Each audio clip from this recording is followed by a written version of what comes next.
In our last episode, we finished off the floor, and because that is done now, we are getting ready to insulate the walls. But before we can do that, we need to deal with some electrical and plumbing, and to make sure that we are not going to inadvertently shoot ourselves in the foot. Now, we are going to do a little bit of layout today with some Post-it notes just on where some things are gonna go electrical wise. So we're gonna be marking where the batteries are going, where like solar charge controllers are going, where outlets are going, where pumps and things like that that are gonna need power are gonna go. So we're gonna mark all of those out with Post-it notes, and then we are gonna run some conduit to make sure that we can get to all of those pieces once we have insulation in.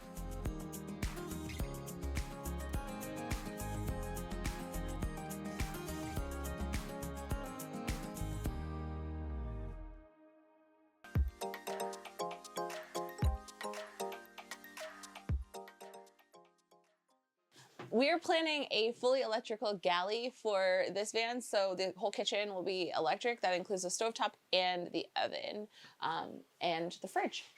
We just decided we really didn't want propane in this build. We just didn't want to accommodate for the space that it takes up or all of the safety features we have to put in place for it. So no propane. No propane. No propane. Or all the moisture. Yeah, that's the other thing. There's less moisture with electrical too, so that's cool. Yes. Our fridge is 12 volt. We are very excited about it. And so we don't have to have an inverter on all the time to run the fridge. We will be able to, inverters have some like parasitic draw on them. And so not having to run one all the time will be awesome. So 120.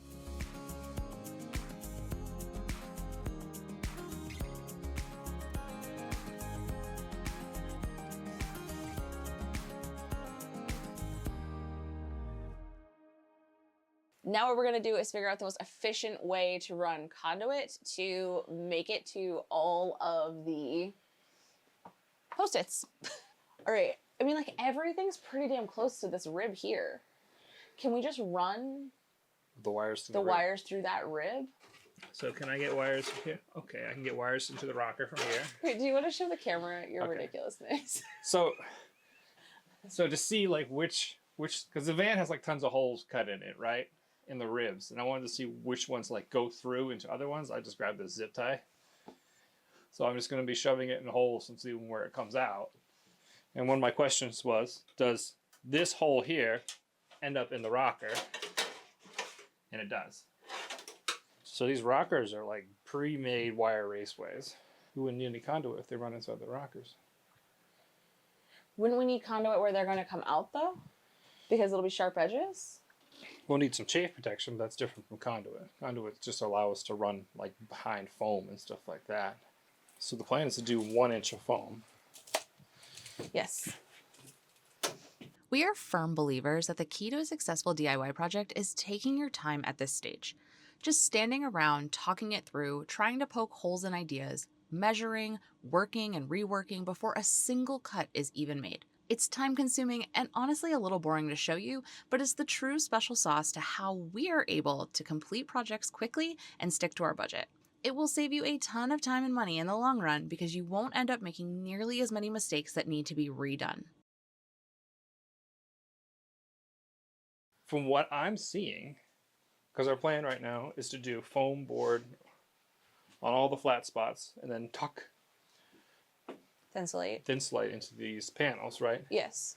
Which gives us access to it in case we need to pull a dent out or something. Yeah.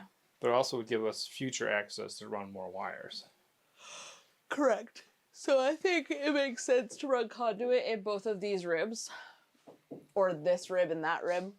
Yeah, I'm thinking what we'll do is we'll run, our main runs are going to come up and over to here. Yep.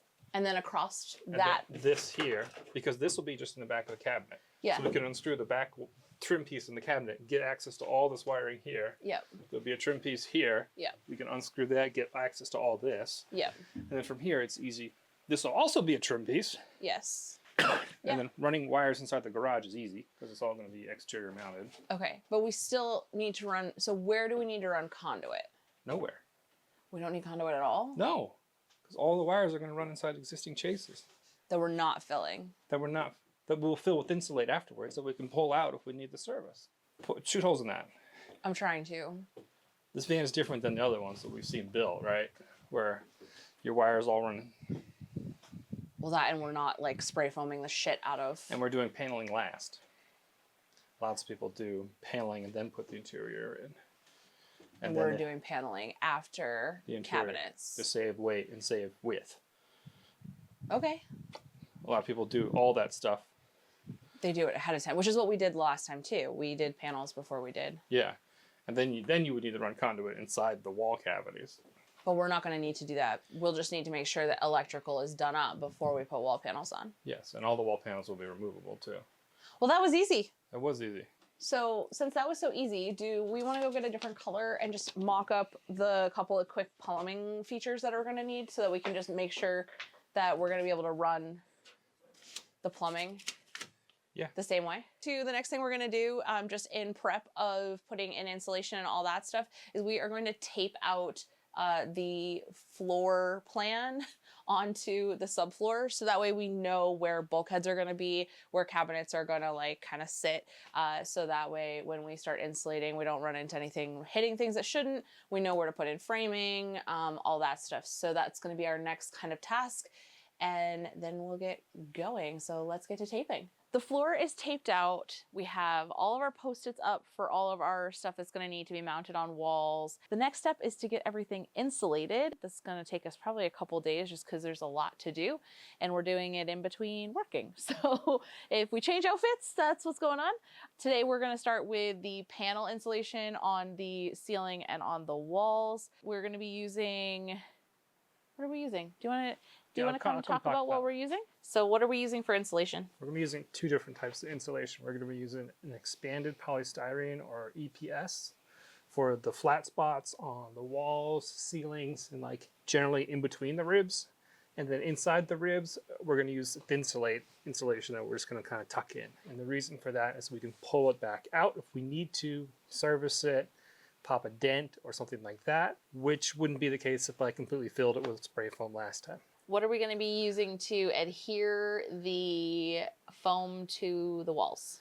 We're going to be using a little bit of expanding foam insulation to adhere the foam to the walls. Andy and I are having a little bit of a disagreement on this whole using spray foam as an adhesive situation, because I do believe we may have opened our last video on this subject by saying, try to use spray foam as an adhesive. Newsflash. It's not. It's not an adhesive. He's refusing to watch that video, so I'm hoping I'm not right because we don't have a backup plan, but Often wrong, but never in doubt. occasionally we do disagree, and this happens to be one of those moments. So we're going to go with what Andy thinks is going to work, which is spray foam as the adhesive, and we'll show you how that'll work as we go. So are we starting with the ceiling or with the walls? We're going to start with the walls, the smallest pockets first, so we can build our skills. And I just watched that clip about the our first insulation video. Uh-oh. He still thinks it's gonna work. We'll see.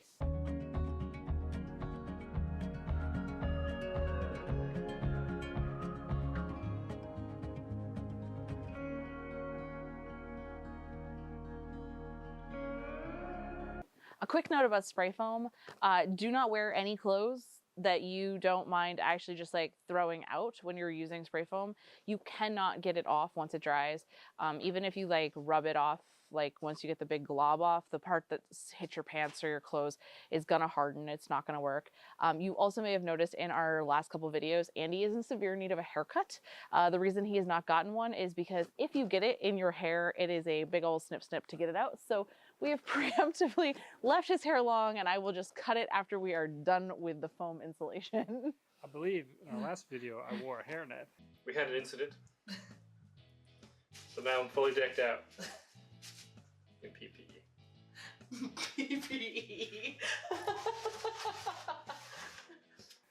You did.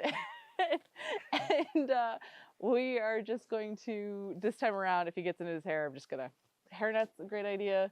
Tyvek suit, also an awesome idea for spray foam. I can't believe how much better this is working. Looks good to me. Yeah. Cold, warm, cold, warm, cold. So is spray foam an adhesive? Under the right circumstances, yes. I think this time what helped was that we like clamped it. and I wasn't like sticking it there and then like, well, it'll fall down. You let it cure, but it's like, it's in there. It's not fully cured yet, but it's in there. we'll see what it looks like tomorrow. Yeah. I got to work cutting the rest of the foam panels. This turned out to be a big pain that we'll get to in a wrap up at the end of the video. Andy started installing the panels using spray foam and using scrap wood and scrap foam to brace the panels in place while the foam cured. This method worked significantly better than our previous bracing method, which was just hopes and dreams. The bottom panels did have a bit of body contouring that we needed to adjust for. Andy decided that making partial cuts so that the panels remained in one piece, but could be folded around the contours would be the way to go, and it worked beautifully.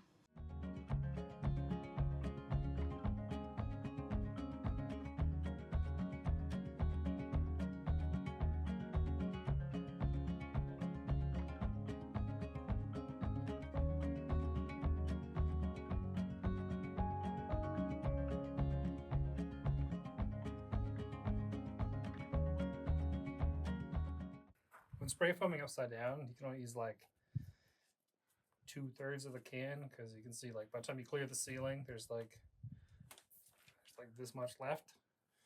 So I'm just using what's remaining to kind of fill in here, hit any gaps that I've missed, and fill in some of these ribs that are too small to stuff with Thinsulate. Thinsulate. That's what I'm looking for. So that's what I'm doing, and this is going to be a giant mess. Yesterday we got all of the insulation and all of the spray foam that we're going to be doing. So the panel insulation and the spray foam is done. But this morning we had to let everything kind of cure overnight. This morning we're going to go through and just kind of trim off some of the excess spray foam so that things will sit flat when we start installing like wall panels and ceiling and all that stuff. So we still have our plastic laid down from the raining spray foam, and so we're going to leave that there so that we can just kind of keep all of the bits and bobs as contained as we can. And then we're going to also pull out all of the support blocking we put in yesterday. This prison shank looking thing is what I'm using to cut the excess foam off the ribs and around the corners and all sorts of things. Last time I used like a Sawzall blade and like cut the foam, and that made like one of the largest messes I have ever seen in my entire life. So we're going to try to avoid that this time. So what is it, just vice grips and a pair of vice grips and a razor blade? Razor blade.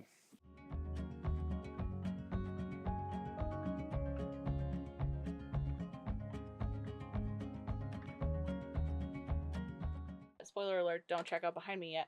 But we are getting to the point where we're putting in the Thinsulate into the ribs. And this stuff's really interesting. It comes like vacuum sealed, but when it starts to open up, it doesn't get that big like right away. And we've had this package open for like 24 hours, 48 hours, 24 hours. So about 24 hours. But it's interesting because as you cut it, it really starts to open up and it becomes more challenging to cut. So I did just want to give one little trick to this, which is that instead of like kind of like little baby cuts like you normally would do with like most things like paper or something like that, you really kind of have to make big like dramatic cuts, because otherwise you end up with these like, I don't know, fluff boogers. I don't know what to call them, because things just like it'll get worse if you don't grab them. So you just gotta make like big exaggerated cuts is really helping. But this stuff is so insanely easy to work with. Like this is, I'm super stoked. I've already gotten one whole rib on this side done, and I've been working for like not even 10 minutes. We have finished trimming up as much as we're going to. We're probably gonna have to do a little bit more trimming, but rather than spend that work now if we might not need to, we'll just do it when we get to that point, if necessary. Exactly. So we've trimmed probably we're not so concerned about losing the inches on the lower part as we are in these areas, especially in the bed. We're trying to get every inch we can out of the bed because we're going to be sleeping this way. Okay, so let's talk about how it went. We are officially redacting our statement that spray foam is not an adhesive. So it is an adhesive and it can be used that way. You just need to have a little bit of patience. And it worked really well. These panels are real solid. They're not moving. It also simplified things, not having to use both construction adhesive and spray foam. But that said, we also did use a little bit of construction adhesive dots on the ceiling just to help secure it up because we got gravity fighting us. The wedging into like all the holes. So I made some short sticks that fit into some of the slots in the ribs, and then use small pieces of foam to wedge things in, and that works so much better than like trying to like brace it across the van. Yeah, it made it so we could actually move around and we didn't have to work in any particular pattern. It allowed us to more efficiently use the foam panels, so that helped a lot. And it helped with the roof a ton. So if you cut them on a Promaster, if you cut them to 66 inches long, like a stick, they will fit into both slots on either side perfectly. What did not go so well? This foam is awful. I would absolutely not recommend it. It makes a massive mess. It's essentially like cutting styrofoam, because it is styrofoam. The XPS that we used previously and what we used for the floor, much easier to work with. This stuff, there was one positive to it, which is that it's a lot more flexible, so it just sits really nicely on the panels, but holy moly does it make a mess. Yeah, I do think the stiffer foam would have conformed to these curves in the ceiling as well. Yeah. I did have to score and cut. Like kind of bridged them? Bridged them so they could fit with the body line on the outside. That worked really well. I just, man oh man, just way more difficult to cut, makes a humongous mess, and I would not like to use it again. So we are not recommending this foam. Drive the extra like 40 minutes to go get to the other home goods store and get the XPS foam. That's the moral of the story. Yeah, we really ended up with this because our Home Depot was out of the pink stuff. We should have seen this as a sign. But anyway, it's done. We've cleaned up. It took a lot of vacuuming to get it cleaned, but we're good. I think everything's good to go. I'm sure we'll be finding little pieces of styrofoam for the rest of our lives, which I'm not pleased about, but it's good. Really happy with how smoothly that went, and we are getting ready to move on to the next project, but we will see you all next time. Did you cut yourself? Of course you did. You're gonna lose your knife privileges. It's gonna be like kindergarten when they take away your... Did you cut it bad enough you need like attention?